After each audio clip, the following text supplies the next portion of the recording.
Hey, how's it going? And welcome back to Consuming Cinema, a show about making and pairing food and drinks from popular movies and TV shows. Today, to celebrate Father's Day, we're making and pairing root beer with Hooters from Big Daddy. If you haven't seen Big Daddy, it's a 1999 comedy directed by Dennis Dugan, which follows Sonny Koufax, a lazy, recently broken up with law school grad and toll booth operator who one day has a 5-year-old boy named Julian dropped off at his door. Julian is allegedly the son of Sonny's roommate and host of The Daily Show, Kevin, who's going away to China on business. So, in an effort to get back in good standing with his ex, Sonny poses as Kevin and adopts Julian. Their first night together, Sonny takes Julian to a bar, where he orders 2 root beers, please. Which are then served to them by Adam Sandler's real-life future wife, Jackie. But what to pair with our root beer? We can catch McDonald's breakfast. McDonald's breakfast? That's a great idea. We'll take hotcakes and sausage.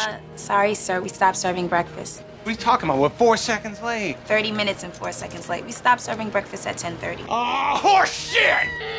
No, don't cry. I'm sorry. I wasn't cursing at you. I was cursing at the lady. Will somebody get the kid a Happy Meal? Maybe McDonald's breakfast wasn't actually such a good idea, but luckily there's another famous chain restaurant that is featured quite prominently in the film. Hooters. Hooters. Hooters. Hooters. Hooters. Hooters.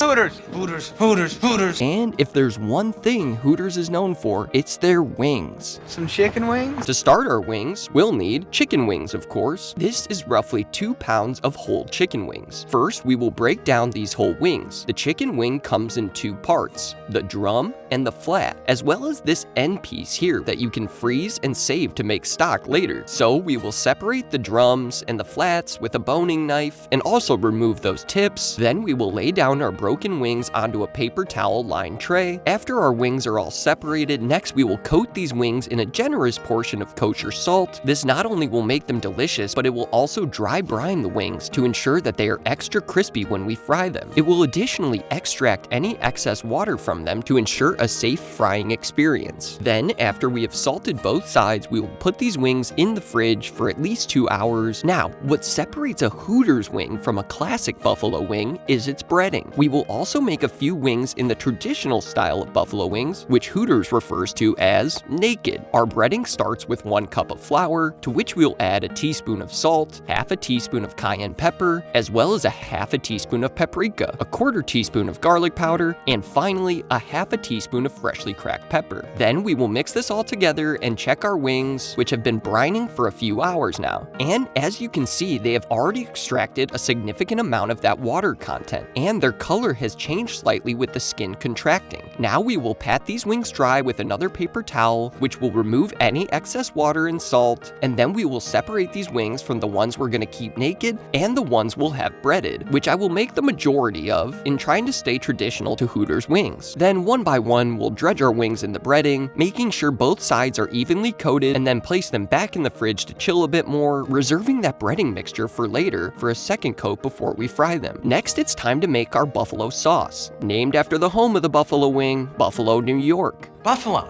Where buffalo wings were first prepared by Teresa Bellissimo at the Anchor Bar in 1964. Our buffalo sauce starts with half a cup of butter, which we'll melt down on low heat, to which we'll add 1 cup of Frank's Red Hot sauce, the most ubiquitous hot sauce used for buffalo wings. You can always add a little bit less or more depending on how hot you want your wings. Then we will stir our sauce together and let that sit on low heat. Now it's finally time to fry up our wings. So into a Dutch oven fastened with a candy thermometer, we'll add between 40 and 50 ounces of a neutral oil, and then we want to heat that oil up until it reaches exactly 375 degrees. Once our oil is up to temp, we can drop in our wings. I wanted to start with the naked wings as the breaded ones are going to dirty up that oil a lot quicker. Then we're going to fry these wings at 375 degrees for about 10 to 13 minutes. The larger wings are going to take a little bit longer than the smaller ones. You want to make sure not to overcrowd the pot as it's going to decrease the temperature. Just adjust the temp accordingly if it does. And while our naked wings are finishing up, we're gonna give our Hooters wings a second coating of that breading. Then, after about 10 to 13 minutes, your wings are going to be perfectly crispy and golden brown, at which point we'll go ahead and remove those naked wings and put them on a gated sheet pan or platter. Then, one by one, we're gonna shake off any excess flour and drop in our breaded wings. I did these ones in batches as I had a few more of them. You're gonna notice that the breaded wings are a lot easier to tell when they're finished, as they get that noticeably golden brown color on them when they're perfect. And again, after 10 to 13 15 minutes, we'll remove the wings from the oil, and after our wings are all fried, we're gonna toss them in our sauce. So grab a big bowl and then put a small scoop of buffalo sauce inside the bowl. Then we'll add maybe 6 or 7 wings to the bowl and toss them in the sauce. To plate these wings, I got these little trays with some of this checkered paper here. So we'll put a sheet of that paper inside the tray and plate up these wings. And what are wings without a side of ranch? So we'll add a bit of ranch to a small bowl, and now that our wings are done, it's time for our root beer. And if there's one root beer that's perfect for Father's Day, it's Dad's root beer. So into a chilled and iced glass, we'll first open our root.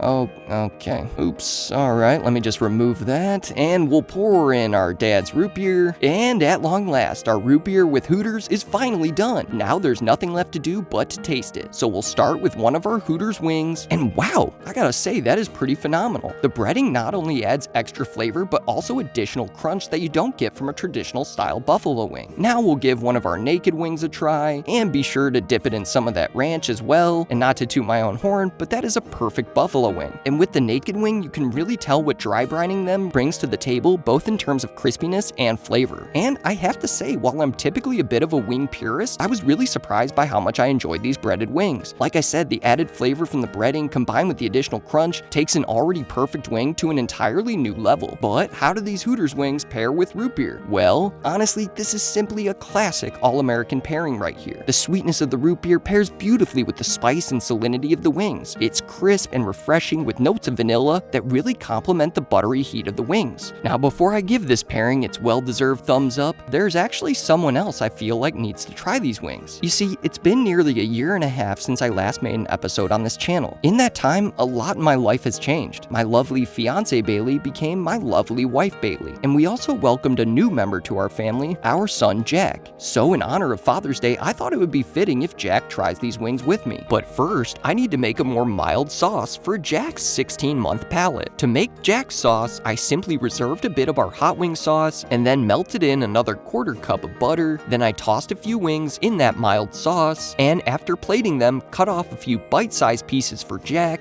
Now what do you say, Jack? You want to try some hot wings? I'm gonna take that as a yes. Here, let Daddy help you. What do you think, buddy? Oh yeah, I'd definitely say he likes it. You like hockey? Yeah, he also likes hockey too. So on behalf of myself and Jack, of course, we want to wish all the dads out there a happy Father's Day and give this pairing, drum roll please, buddy, 2 big thumbs up. If you like the channel, please like, subscribe, and hit that notification bell. Please leave any video suggestions in the comments below. Follow us on all forms of social media at Consuming Cinema, and don't forget to join us next time when I finally release a lost episode from Superbad. And as always, thank you for watching.